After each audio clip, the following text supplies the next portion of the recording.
The crystalline waters of Lumina's central lagoon reflected the three moons overhead, casting prismatic light across the gathered crowd. Marcus Gallagher adjusted his atmospheric respirator and pulled his hood lower, trying to remain inconspicuous among the tall, slender beings that surrounded him. As the only human on this aquatic world, he'd learned to blend in despite standing a head shorter than even the smallest Luminian. "Another Truth's Air ceremony," whispered Dren, his local guide. The old Luminian's translucent skin pulsed with concerned blue lights. "You should not be here, Marcus. These are dangerous times." Marcus nodded but remained in place. His assignment as a cartographer for the Interstellar Mapping Corps required documenting all aspects of this world, even its darker customs. "What's the crime?" he asked quietly. "She questioned the sovereign's water rationing policies," Dren replied. "Suggested the lowland communities were being intentionally deprived." The crowd parted as guards dragged a female Luminian toward the center platform. Unlike the others, whose skin glowed with vibrant colors, hers was muted, almost gray.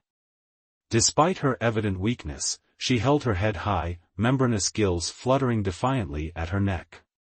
"Ilara, former council advisor," announced a towering official, voice amplified through the water. "Guilty of sedition and spreading falsehoods. The punishment is the deep reckoning." Marcus had heard of this ritual but had never witnessed it. As four guards carried Ilara to the edge of an enormous circular pit cut into the lagoon floor, he felt his heart race. Below churned the infamous vortex, a whirlpool leading to underwater caverns teeming with carnivorous eels. "This can't be legal under Galactic Charter," Marcus muttered, reaching for his communicator. The planet signed the non-barbarism clause when they joined the Federation. Dren's appendage stopped his hand. "The sovereign claims religious exemption." "Please, Marcus. There's nothing you can do." But Marcus couldn't look away as Ilara was bound with luminescent cords that would attract the eels. Her voice carried across the water, clear and unafraid, "I spoke only truth. Our people suffer while the elite hoard resources. Remember my words when your own tanks run dry." The sovereign, an enormous Luminian whose skin pulsed with angry red patterns, raised an arm. "The waters will judge your truth, Ilara. If you survive the night, perhaps your words hold merit." As guards prepared to cast her into the vortex, Marcus made a decision that would forever alter his life. Shedding his cloak, he activated his emergency hydration suit, standard equipment for off-worlders on aquatic planets, and pushed through the crowd. "Stop," he shouted, his translator amplifying his words in the Luminian dialect. "This violates galactic law." Gasps rippled through the assembly. The sovereign's colors flashed dangerously. "The human has no standing here. Remove him." Guards moved toward Marcus, but he was faster. Years of mapping treacherous terrains had made him agile. He dodged their grasp and raced toward Ilara. "Trust me," he whispered, cutting her bonds with his utility knife before the guards could react. Then, to the astonishment of everyone present, he grabbed her hand and jumped with her into the vortex. The cold water enveloped them as they plunged into the swirling current. Marcus activated his suit's propulsion system, fighting against the powerful pull. Ilara's eyes widened in surprise, but she quickly adapted, her natural swimming abilities complementing his technology as they navigated away from the main current.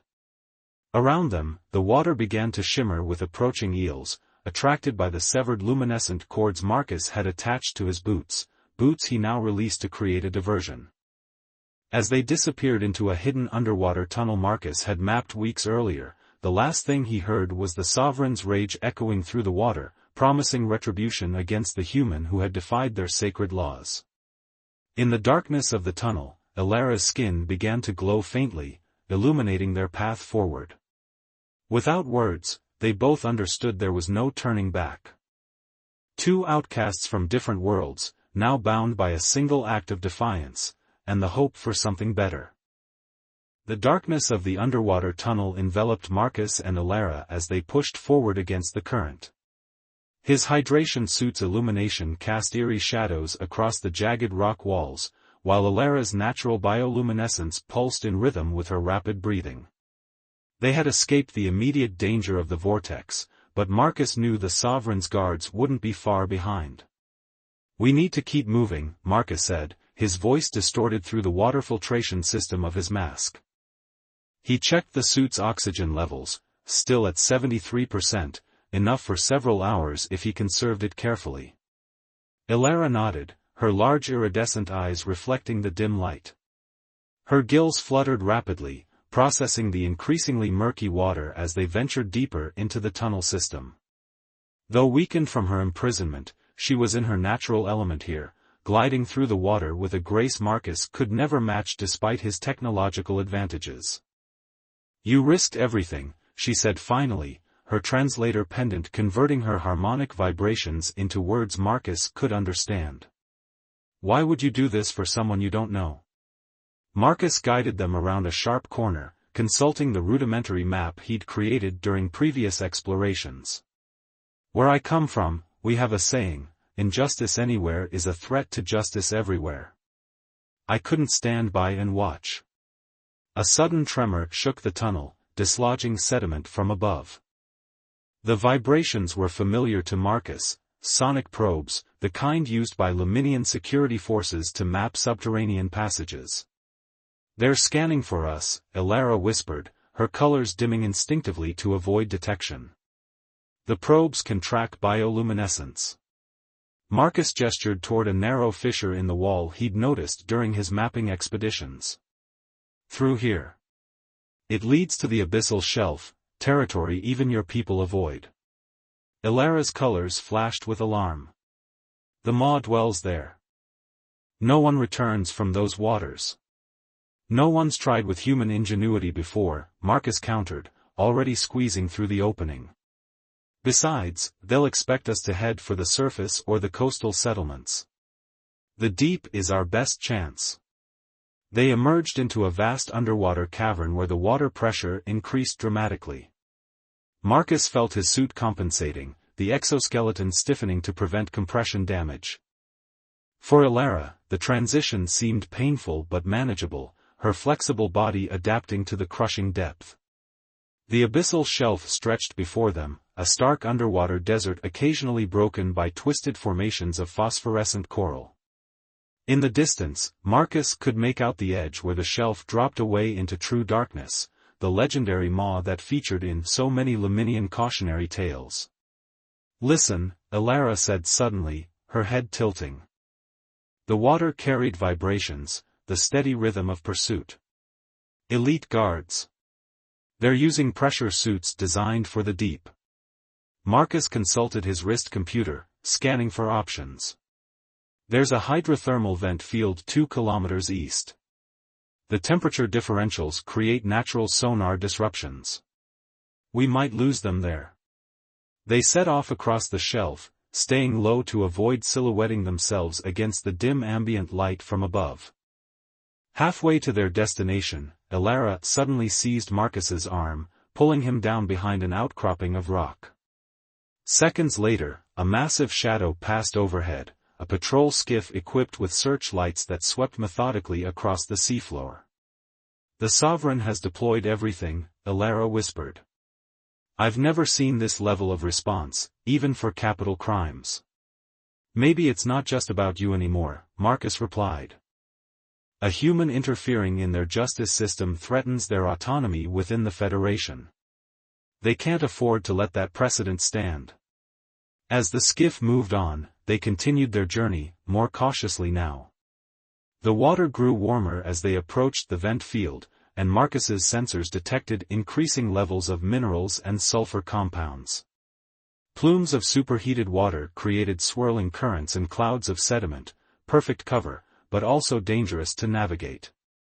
They had nearly reached the edge of the field when Alara suddenly convulsed, her colors flashing in distress.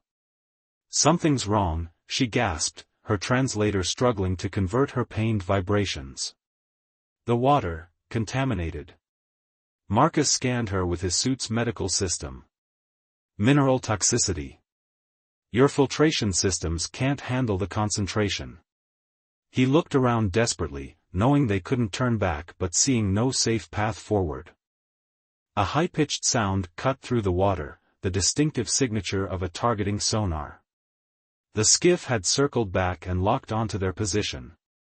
In that moment of crisis, Marcus made another impossible decision. He removed his exterior breathing apparatus and placed it over Alara's struggling gills.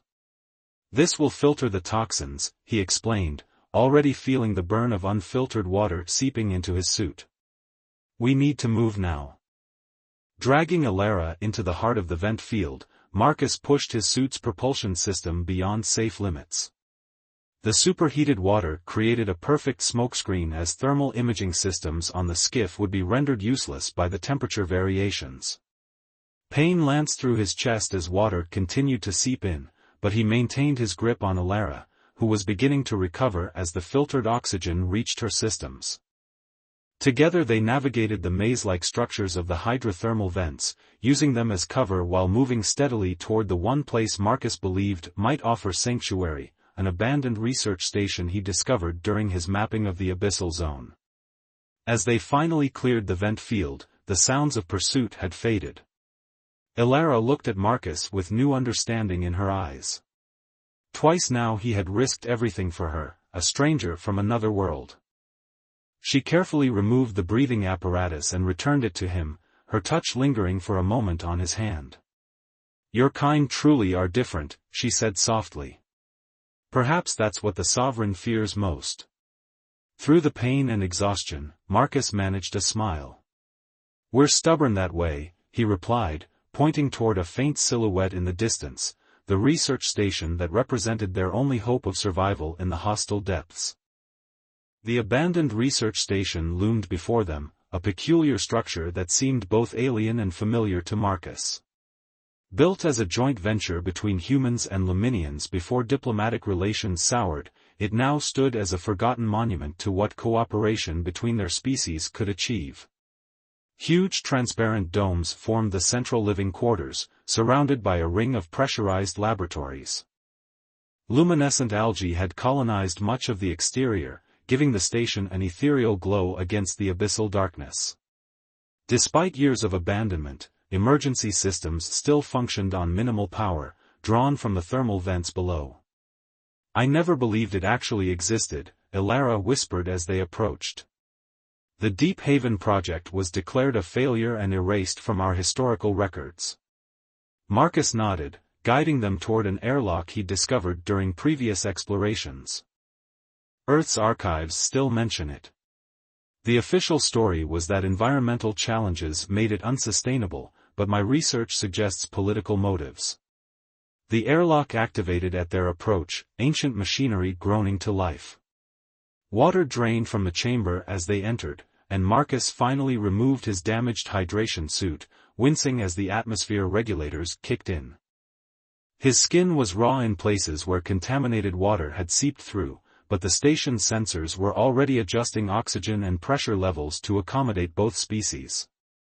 Alara emerged from the water with visible discomfort, her gill membranes fluttering as she adapted to the mixed atmosphere environment.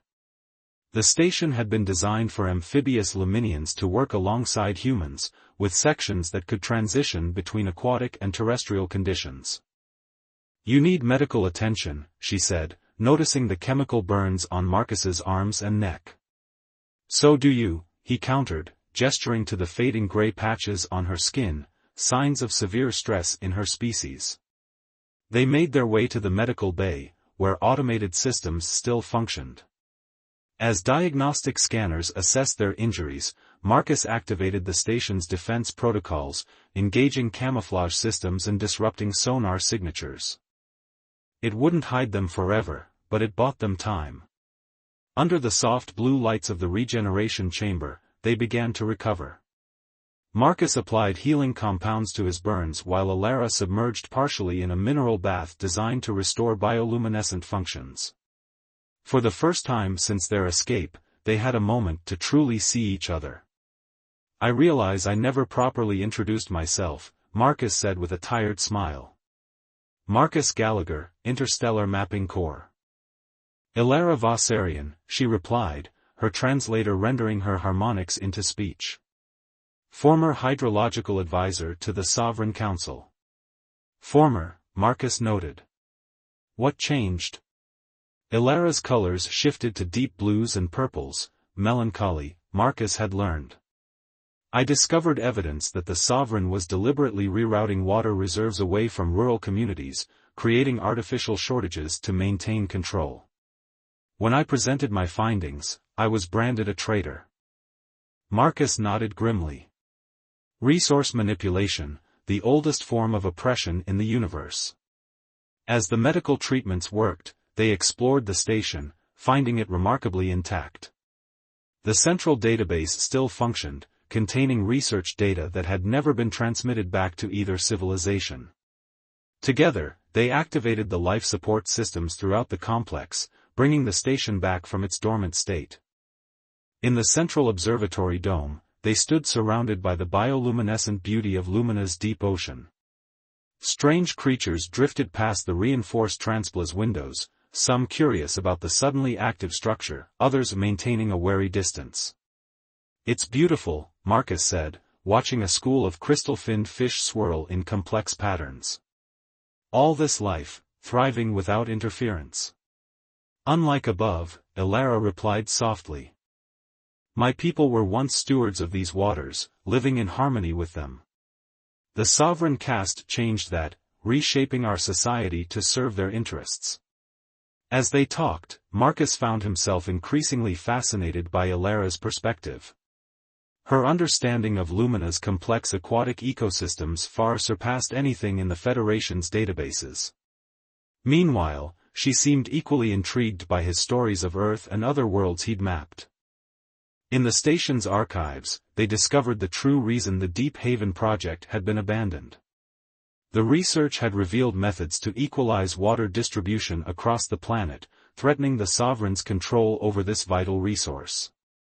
Both governments had pulled funding rather than confront the political implications. The solution was buried here all along, Ilara said, her colors brightening with renewed purpose as she studied the hydrological models. With these techniques, no region would ever face water scarcity again. Days passed as they worked to understand the research, developing a plan that seemed increasingly less impossible. The station became their sanctuary, a place where two different species found common ground through shared ideals of justice. One evening, as they shared a meal of synthesized proteins in the common area, Ilara hesitantly reached out, her delicate webbed fingers hovering near Marcus's hand. On my world, we share thoughts through bioelectric connections, she explained. It's how we truly understand one another. Would you permit me? Marcus nodded, curious. When their hands touched, a gentle current passed between them, not painful, but intense. In that moment of connection, language barriers fell away. He felt her gratitude, her determination, her growing trust in him. And perhaps something more, something neither had words to express. When they separated, both were silent for a long moment, processing the profound experience of truly perceiving another consciousness. I understand now, Ilara finally said, her voice soft. Why you couldn't stand by. It's not just a philosophy for your kind, it's woven into who you are. Not all humans, Marcus admitted. But the best of us try to live by those principles. Their moment of connection was interrupted by an alert from the station's perimeter sensors. Multiple signatures approaching from the direction of the capital. They found us, Marcus said, moving quickly to the control center. Ilara followed, her colors now resolute. Then it's time we stopped running and started fighting back. Not with weapons, but with truth. On the monitors, they watched the approaching vessels, not just security forces, but representatives from outlying communities. Word of their defiance had spread through underwater communication networks, inspiring others to question the Sovereign's rule. They're not all enemies, Ilara realized, studying the signatures. Some have come as allies. Marcus looked at her with newfound respect and something deeper. Two outcasts had found not just sanctuary in the depths, but a cause worth fighting for, and perhaps, in each other, something neither had expected to discover so far from home. "Then let's welcome them," he said, reaching for her hand once more. "And show them what our worlds can accomplish together." The command center of the Deep Haven research station hummed with activity as Marcus and Alara prepared to receive their unexpected visitors. Through the external cameras, they watched the approaching vessels form a perimeter around the station, 3 sleek security crafts bearing the Sovereign's insignia, but also 7 smaller vessels marked with the symbols of outlying settlements. "I recognize those emblems," Alara said, her colors shifting to hopeful greens. "Northern Deeps, Eastern Shelves, Twilight Trench, these are communities that have suffered the worst water rationing." Marcus adjusted the station's communication array.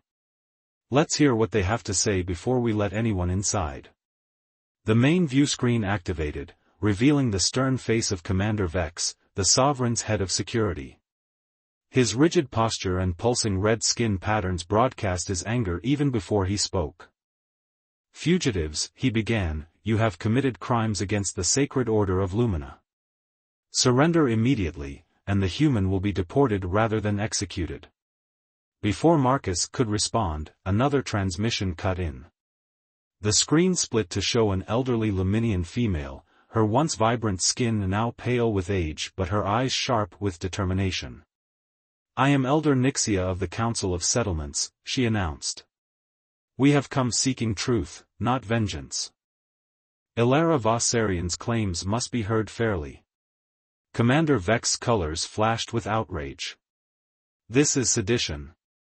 The Sovereign alone determines. The Sovereign serves the waters, and the waters serve all Luminians," Nixia interrupted, invoking ancient law. "That is our most sacred tradition, Commander." Watching this exchange, Marcus glanced at Alara. "I think we've found our opening." With careful calculations, they selectively deactivated certain security protocols, allowing the settlement vessels to dock while keeping the security forces at bay with defensive countermeasures. As the airlock cycled, Marcus and Alara went to greet their allies, uncertain what reception awaited them. Elder Nixia entered first, accompanied by representatives from each settlement. Their expressions showed shock upon seeing the human and the traitor standing side by side, but curiosity quickly replaced suspicion. "So it's true," Nixia said, approaching Alara. "You defied the Sovereign and lived, with help from an outsider." "More than lived," Alara replied, gesturing around the station. "We discovered what was hidden here, the real reason this research facility was abandoned." Over the next hours, they shared their findings with the settlement leaders.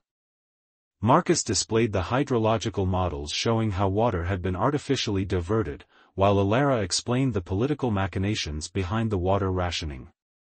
The evidence was irrefutable, backed by years of scientific data stored in the station's archives. "This information must reach all Luminians," declared Thetis, a young leader from the Twilight Trench. "Our people deserve to know they've been manipulated." "The Sovereign controls all broadcast channels," another representative pointed out. "How can we spread the truth?" Marcus smiled, leading them to a section of the station they hadn't yet revealed. This facility was designed for more than just research. It contains an emergency communication array powerful enough to reach every corner of the planet. "It was meant as a disaster warning system," Alara added. "But we can repurpose it to share information instead." As night fell in the world above, they worked together preparing their message. Marcus contributed his knowledge of communication technologies, while Alara and the settlement leaders crafted words that would resonate with Luminian cultural values. Outside, Commander Vex's security vessels maintained their blockade, occasionally probing the station's defenses but reluctant to attack with civilian witnesses present.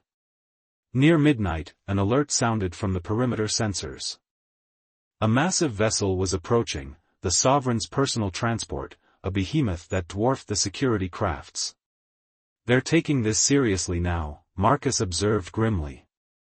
Ilara's colors dimmed momentarily before resolving into determined patterns. Good. Let the sovereign come and face the truth directly. The new arrival brought an ultimatum: surrender within 1 hour or face cleansing measures, a euphemism for the devastating sonic weapons the sovereign rarely deployed. We don't have much time, Marcus said, finalizing the broadcast preparations. Once we transmit, there's no turning back. In this moment of crisis, Elder Nixia surprised them all by offering a different approach. Perhaps confrontation isn't our only path, she suggested. Our oldest traditions speak of the communion of waters, a ritual where grievances are aired before the entire population, with all voices given equal weight. The sovereign hasn't permitted a communion in generations, Thetis objected. But they cannot refuse if we invoke the ancient right of challenge, Nixia countered. Not without losing all legitimacy. Marcus looked to Ilara, deferring to her understanding of her own culture. Her colors shifted thoughtfully as she considered the strategy. It's risky, she finally said. But it appeals to traditions older than the sovereign's rule. It might split their support base, especially among the traditionalists. They modified their plan, transmitting not an exposé but an invocation of the ancient right, a formal challenge that, by Luminian law, required the sovereign to participate in a planetary communion. The response was immediate. The sovereign's vessel launched sonic disruptors against the station, attempting to silence the transmission. But centuries-old defenses activated automatically, protecting the core systems long enough for the message to reach its destinations. From their monitoring systems, they watched in amazement as settlements across the planet began responding, not just with messages of support but with action. Thousands of Luminians left their homes, gathering at sacred meeting pools in a show of solidarity. Even in the capital, citizens assembled, demanding the communion proceed according to ancient law. The sovereign security forces, facing a planet-wide demonstration, hesitated to use further force. Inside the station, Marcus and Ilara shared a moment of quiet triumph. Their connection had deepened through shared danger and purpose, transcending their biological differences. When Ilara's colors shifted to the rare patterns of profound trust, violet interwoven with gold, Marcus understood the significance even without translation. Whatever happens next, she said, you've changed my world forever. One human's courage against an entire system. Not just one human anymore, Marcus replied, looking at the gathered settlement leaders who were now preparing to face the sovereign. This is your revolution. I'm just honored to witness it. A final communication arrived from the sovereign, grudgingly accepting the challenge and scheduling the communion for the following day in the great central pool of the capital. As they prepared to emerge from their underwater sanctuary to face whatever awaited them above, Marcus and Ilara stood alone for a moment in the observatory dome. The alien ocean sparkled around them with bioluminescent life, a reminder of the natural balance their efforts sought to restore. Are you ready? He asked. Ilara's colors shifted to confident blues and greens. With you beside me? Always. Together, they set course for the surface, leading an unlikely coalition toward a confrontation that would determine the future of an entire world, a future where perhaps humans and Luminians might find common ground once more. The great central pool stretched before them, a vast circular basin carved from luminescent crystal at the heart of the capital city. Thousands of Luminians had gathered, their bodies creating a living mosaic of light and color that rippled across the surface of the water. The ancient amphitheater surrounding the pool, unused for generations, now overflowed with citizens from every region of the planet. Marcus stood on a floating platform at the edge of the gathering, the only human in a sea of alien faces. Though his hydration suit allowed him to breathe in the heavy moisture of the air, he felt conspicuously different, a reminder of just how far from home his principles had carried him. Ilara emerged from beneath the surface nearby, her colors radiant with purpose. Around her, the settlement leaders positioned themselves strategically throughout the crowd, ready to speak when the communion began. The sovereign has arrived, Ilara said quietly, indicating the opposite side of the pool where an ornate vessel hovered above the water. A procession of elaborately decorated Luminians descended, their skin patterns displaying complex hierarchical insignias. At their center walked a figure whose size and luminosity outshone all others, the sovereign, flanked by scientific advisors and security personnel. The traditional communion horn sounded, their resonant tones vibrating through water and air alike. Elder Nixia, as the invoker of the challenge, stepped forward to begin the ceremony. "We gather in the ways of our ancestors," her voice carried across the hushed assembly, "to hear all voices and find the truth that serves the waters, and through them, all Luminians." The sovereign's colors flickered with barely restrained anger, but tradition demanded they respond, "Let truth emerge from the depths of understanding, not the shallows of discord." What followed was unlike anything in recent Luminian history. One by one, representatives from the settlements described the hardships they had endured: water rations insufficient for basic needs, young ones whose gills had never fully developed due to mineral deficiencies, entire communities forced to relocate as their traditional waters were declared restricted zones. The Sovereign Scientific Council attempted to counter with arguments about natural scarcity and climate cycles, but Marcus had prepared Alara and the settlement leaders well. They presented data from the research station, projected onto massive holographic displays for all to witness, irrefutable evidence of artificial water redirection and manufactured shortages. When Commander Vex moved to shut down the presentations, claiming security concerns, a surprising voice of opposition emerged from within the sovereign's own ranks. A young advisor named Meridian stepped forward, colors shifting to the formal patterns of scientific testimony. "The data is accurate," he declared. "I have verified it independently. We have misled our people." A murmur rippled through the crowd, gathering force like a wave. The sovereign's colors flashed dangerous patterns as they realized control was slipping away. "Enough," they thundered. "This human has manipulated our sacred processes. The communion is dissolved by sovereign decree." It was the moment of greatest danger. Security forces moved toward Marcus and Alara, weapons charging. But before they could act, thousands of Luminians changed their color patterns simultaneously to the ancient blue-gold of solidarity, a spontaneous demonstration of unity not seen for centuries. "The water's judge, not the sovereign," came the traditional response, spoken by countless voices in unison. In that pivotal moment, Marcus stepped forward, addressing the assembly despite warnings from Alara to stay back. "I didn't come to your world to cause upheaval," he began, his translator converting his words into harmonics that resonated through the water. "I came to map stars and currents, to learn and understand. But some principles transcend worlds and species.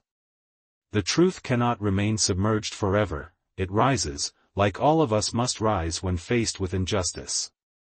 He gestured toward the research station's findings still displayed above the pool.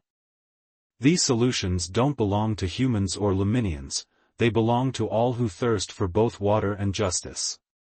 The technology exists to end scarcity for everyone, without privileging some communities over others." The sovereign, seeing the tide of public opinion turning, made a final desperate move. They signaled to hidden security forces, who activated sonic disruptors aimed at the gathering. But they had underestimated the determination of their people.